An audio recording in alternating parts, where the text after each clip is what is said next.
हर हर महादेव। बोल शिव शंकर भोलेनाथ की जय। शिव पुराण विद्येश्वर संहिता 15वां अध्याय। देश काल पात्र और दान आदि का विचार। ऋषियों ने कहा, समस्त पदार्थों के ज्ञाताओं में श्रेष्ठ सूत जी, अब आप क्रमशः देश काल आदि का वर्णन करें। सूत जी बोले, महर्षियों, देव यज्ञ आदि कर्मों में अपना शुद्ध गृह समान फल देने वाला होता है, अर्थात अपने घर में किए हुए देव यज्ञ आदि शास्त्रोक्त फल को सम मात्रा में देने वाले होते हैं। गौशाला का स्थान घर की अपेक्षा 10 गुना फल देता है। जलाशय का तट का स्थान उससे भी 10 गुना महत्व रखता है तथा जहाँ बेल, तुलसी एवं पीपल वृक्ष का मूल निकट हो, वह स्थान जलाशय के तट से भी 10 गुना फल देने वाला होता है। देवालय को उससे भी 10 गुने महत्व का स्थान जानना चाहिए। देवालय से भी 10 गुना महत्व रखता है तीर्थ भूमि का तट। उससे 10 गुना श्रेष्ठ है नदी का किनारा। इससे 10 गुना उत्कृष्ट है तीर्थ नदी का तट, और उससे भी 10 गुना महत्व रखता है सप्त गंगा नामक नदियों का तीर्थ। गंगा, गोदावरी, कावेरी, ताम्रपर्णी, सिंधु, सरयू और नर्मदा, इन 7 नदियों का सप्त गंगा कहा गया है। समुद्र के तट का स्थान इनसे भी 10 गुना पवित्र माना गया है, और पर्वत के शिखर का प्रदेश समुद्र तट से भी 10 गुना पावन है। सबसे अधिक महत्व का वह स्थान जानना चाहिए जहां मन लग जाए। यहाँ तक देश का वर्णन हुआ, अब काल का तारतम्य बताया जाता है। सतयुग में यज्ञ, दान आदि कर्म पूर्ण फल देने वाले होते हैं, ऐसा जानना चाहिए। त्रेता युग में उसका 3/4 फल मिलता है। द्वापर में सदा आधे ही फल की प्राप्ति की गई है। कलयुग में 1/4 ही फल की प्राप्ति समझनी चाहिए, और आधा कलयुग बीतने पर उस 1/4 फल में से भी 1/4 कम हो जाता है। शुद्ध अंतःकरण वाले पुरुष को शुद्ध एवं पवित्र दिन सम फल देने वाला होता है। विद्वान ब्राह्मणों, सूर्य संक्रांति के दिन किया हुआ सत्कर्म पूर्वोक्त शुद्ध दिन की अपेक्षा 10 गुना फल देने वाला होता है, यह जानना चाहिए। उससे भी 10 गुना महत्व उस कर्म का है जो विषु नामक योग में किया जाता है। दक्षिणायन आरंभ होने के दिन, अर्थात कर्क की संक्रांति के में किए हुए पुण्य कर्म का महत्व विषु से भी 10 गुना माना गया है। उससे भी 10 गुना मकर संक्रांति में, और उससे भी 10 गुना चंद्र ग्रहण में किए हुए पुण्य का महत्व है। सूर्य ग्रहण का समय सबसे उत्तम है। उसमें किए गए पुण्य कर्म का फल चंद्र ग्रहण से भी अधिक और पुण्य मात्रा में होता है। इस बात को विज्ञ पुरुष जानते हैं। जगत रूपी सूर्य का राहु रूपी विष में से संयोग होता है, इसलिए सूर्य ग्रहण का समय रोग प्रदान करने वाला होता है। अतः उस विष की शांति के लिए उस समय स्नान, दान और तप करें। वह काल विष की शांति के लिए उपयोगी होने के कारण पुण्यप्रद माना गया है। जन्म, नक्षत्र के दिन तथा व्रत की पूर्ति के दिन का समय सूर्य ग्रहण के समान ही समझा जाता है, परंतु महापुरुषों के संग का काल करोड़ों सूर्य ग्रहण के समान पावन है, ऐसा ज्ञानी पुरुष जानते मानते हैं। तपोनिष्ठ योगी और ज्ञाननिष्ठ यति के पूजा के पात्र हैं, क्योंकि ये पाप के नाश में कारण होते हैं। जिसने 24 लाख गायत्री का जप कर लिया हो, वह ब्राह्मण भी पूजा का उत्तम पात्र है। वह संपूर्ण फलों और भोगों को देने में समर्थ है। जो पतन से त्राण करता, अर्थात नरक में गिरने से बचता है, उसके लिए इसी गुण के कारण शास्त्र में पात्र शब्द का प्रयोग होता है।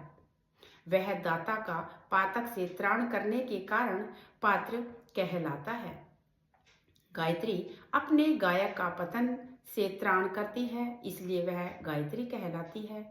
जैसे जैसे लोक में जो धनहीन है, वह दूसरे को धन नहीं देता, जो यहाँ धनवान है वह दूसरे को धन दे सकता है, उसी तरह जो स्वयं शुद्ध और पवित्र आत्मा है, वही दूसरे मनुष्यों का त्राण एवं उद्धार कर सकता है।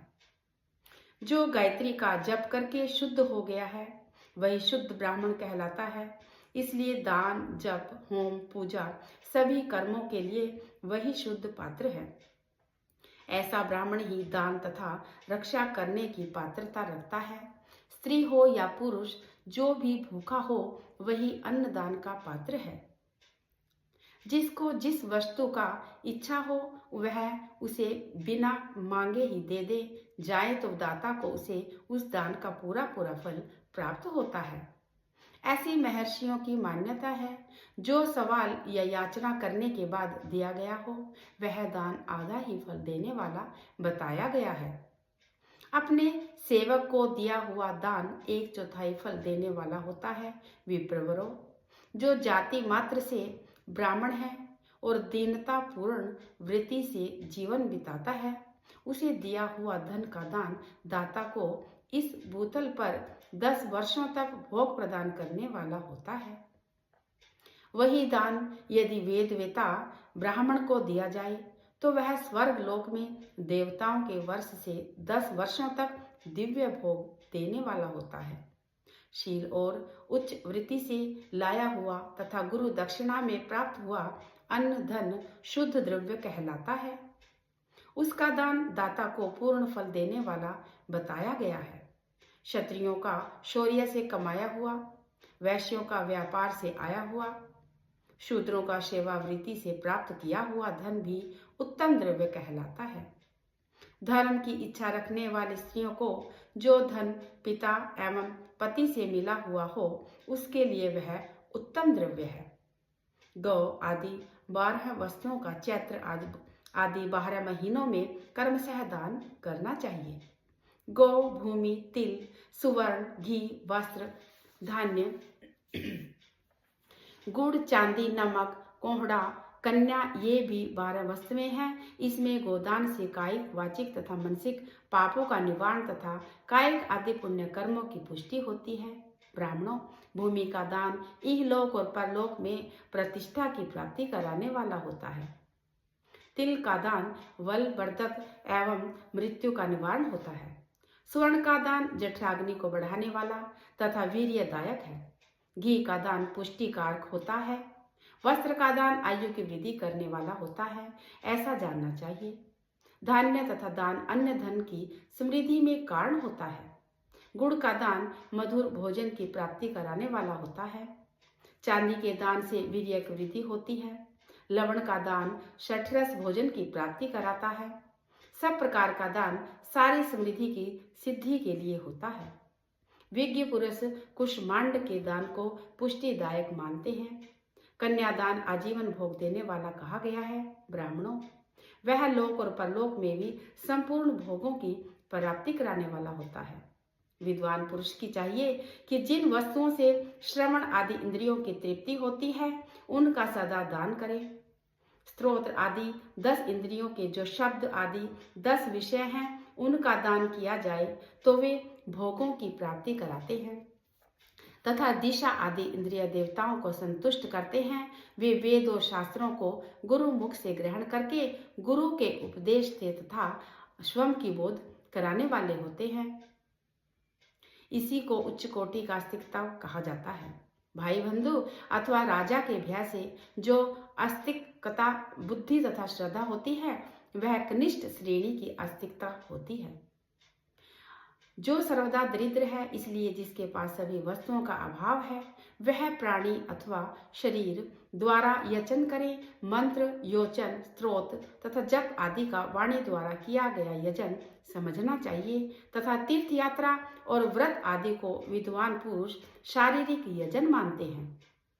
जिस किसी भी उपाय से थोड़ा हो या बहुत देवता तर्पण बुद्धि से जो कुछ भी दिया अथवा किया जाए वह दान तथा सत्कर्म भोगों की प्राप्ति कराने में समर्थ होता है।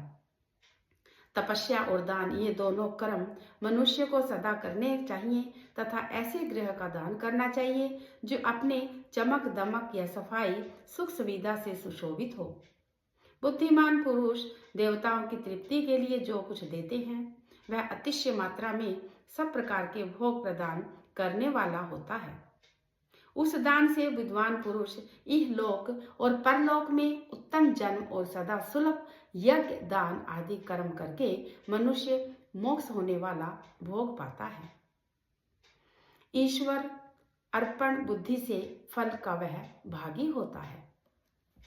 हर हर महादेव शिव पुराण विद्येश्वर संहिता 15वां अध्याय संपन्न।